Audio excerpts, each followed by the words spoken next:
आमीन खानाने गौराच्या खोलीबाहेर उभ्या द्वाररक्षकाला लाथ मारली। तो रक्षक गरगळत जाऊन लांब पडला। आमीन खान फार द्वेषाने इनायत खानाच्या जनान खान्याकडे आलेला होता। त्याच्या हातामध्ये खलिता होता, जो छत्रपती शिवाजी राजांनी किल्ल्यामध्ये पाठवला होता। त्याने दारावर जोराने थाप मारली। अब्बा हुजूर, तो ओरडला।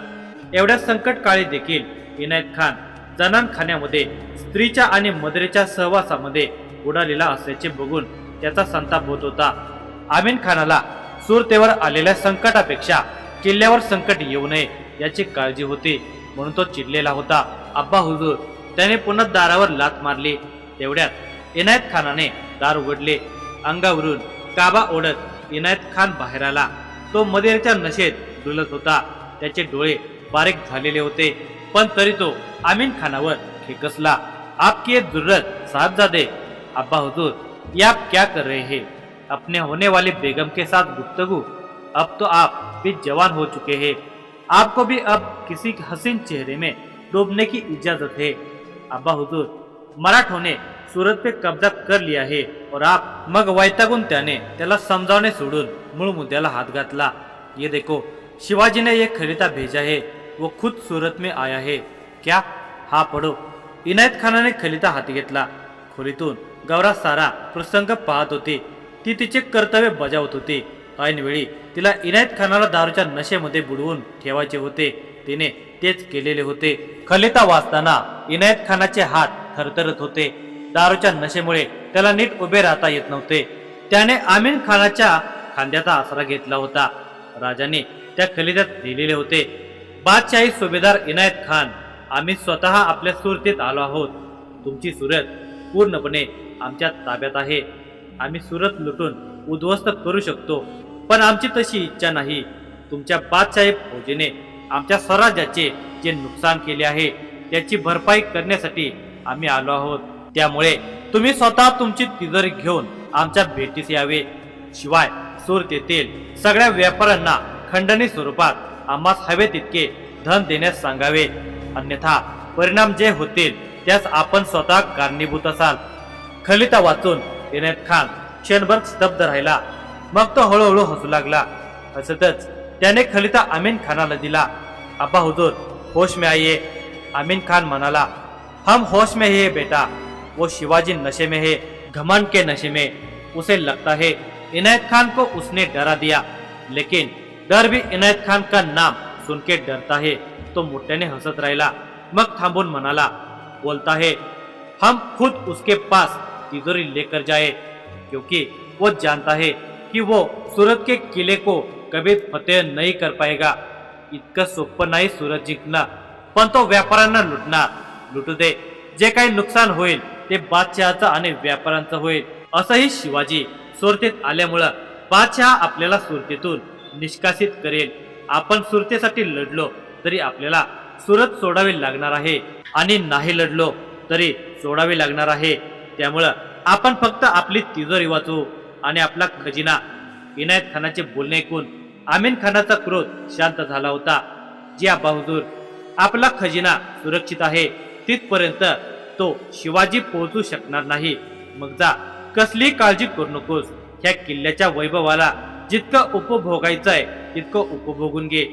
जेवढं धन गोळा करायचं आहे करून घे। जी अब्बा हुजूर, पण ह्या खलित्याचं जाळून टाक। काही उत्तर द्यायची गरज नाही त्या शिवाजीला।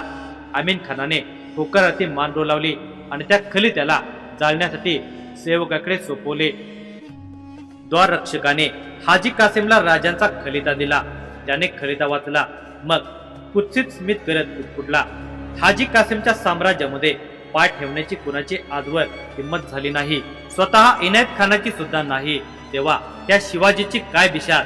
त्याला येऊ दे, किती मोठं सैन्य घेऊन माझ्या खजिन्यातली एक मोहरी तो नेऊ शकणार नाही। त्याच्याकडे सैन्य असलं तरी माझ्याकडे व्यापारी गलबत आहेत। त्याने पुन्हा कुत्सितपणे स्मित केले। कासिम प्रमाणेच वीरजी आणि हाजी जहीद बेगला सुद्धा खलिता मिळालेला होता। वीरजीला आपल्या तिजोरीच्या गुप्ततेबद्दल विश्वास होता। त्याला खात्री होती की शिवाजी राजांचे सैन्य त्याच्या दुकानाला लुटणार, पण त्याच्या तिजोरीपर्यंत पोहोचू शकणार नाही। त्यामुळे त्याने खंडणी देण्याचे टाळले। हाजी जहीद बेगने आपण खंडणी देऊ, पण फक्त 2 लाख टोलांची, असा संदेश पाठवला. इतर व्यापारी देखील खंडणी देण्यास तयार झाले होते, पण त्या खंडणीच्या रकमेवर स्वराज्याची नुकसान भरपाई पूर्ण होणार नव्हती. इतक्या खर्चात निव्वळ मोहिमेचा खर्चच वसूल झाला असता. त्या सगळ्या व्यापाऱ्यांचे खलिते घेऊन नेताजी आणि गणपतराव म्हणजेच बहिर्जी नाईक राजांसमोर आले होते. राजे यावेळी आपल्या शामियान्याच्या बाजूला वटवृक्षाच्या छायेखाली बसले होते. त्यांची बैठक सुद्धा जमिनीवरच अंथरलेली होती. ते एका उशीला रेलून बसलेले होते. राजांची आज्ञा झाल्यावर नेताजी आणि गणपतराव म्हणजेच बहिर्जी नाईक त्यांच्या समोर बसले. राजे, ही सगळ्या व्यापाऱ्यांची उत्तर आहेत. राजाने खलिते हाती घेतले. त्या सगळ्यांचे संदेश आणि खंडणीची रक्कम वाचून राजाने स्मित केले. भीक दिल्यासारखी खंडणी देतायत हे सगळे व्यापारी. नेताजी संतापाने म्हणाला, देवद्यात, इतकीशी खंडणी देखील आपण स्वीकारू. राजे, नेताजींनी प्रश्नार्थक नजरेने पाहिले. गणपतरावांनी मात्र स्मित हास्य केले. त्यांनी राजांची पुढची चाल ओळखलेली होती. सांगा सगळ्यांना, मनावर सूर्य पश्चिमेकडे झुकेपर्यंत खंडणी आमच्यापर्यंत पोहोचायला हवी, तरच त्या सगळ्यांना अभय दिले जाईल. वेळ न पाळल्यास मात्र अनर्थ होईल, राजे म्हणाले. पण राजे, त्या खंडणीतून जी रक्कम मिळणार आहे त्यात तर 1.5 महिन्याच्या प्रवासाचा आपला सैन्य खर्चच वसूल होईल. ही इतकीशी लूट घेऊन आपण जाणार? नेताजीने विचारले. राजाने स्मित केले. इनायत खानाचे काय उत्तर?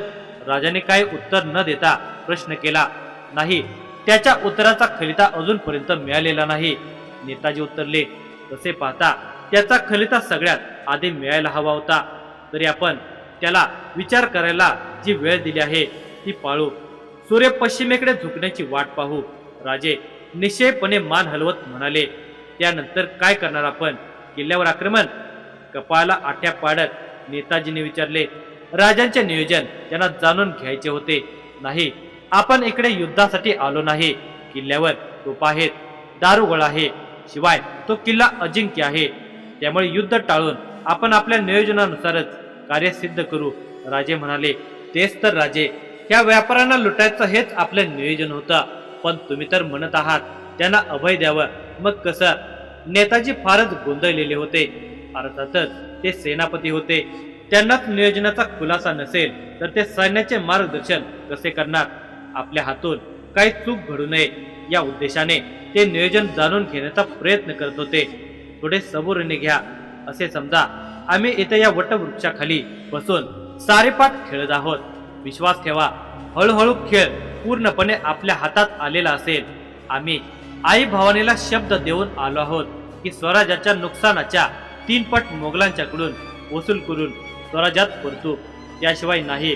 राजांच्या वाक्याने नेताजी आश्वस्त झाले. त्यांची आता काळजी मिटलेली होती.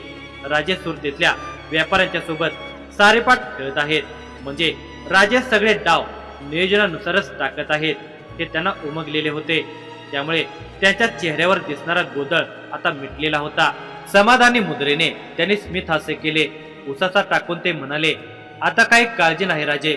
तुमच्या आदेशानुसार सगळ्या व्यापाऱ्यांना खंडणी लवकर पोचती करा. तुम्हाला अभय देण्यात येईल अशा आशयाचा खलिता पाठवतो. राजाने स्मित करत होकारार्थी मान हलवली. नेताजी उठून राजांना मुद्रा करून निघाले. मग राजाने नायकांच्याकडे पाहिले.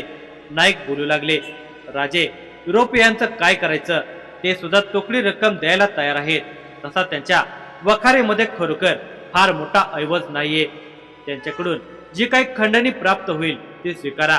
आपला इंग्रज अथवा अन्य व्यापाऱ्याचे नुकसान करण्याचा अजिबात इरादा नाही, तर फक्त औरंगजेबाचा सूड उगवणे हेच आपले लक्ष आहे. परंतु तरी सुद्धा इंग्रज आणि इतर युरोपियांना मुठीत ठेवण्यासाठी त्यांना भीती दाखवणे तितकेच गरजेचे आहे.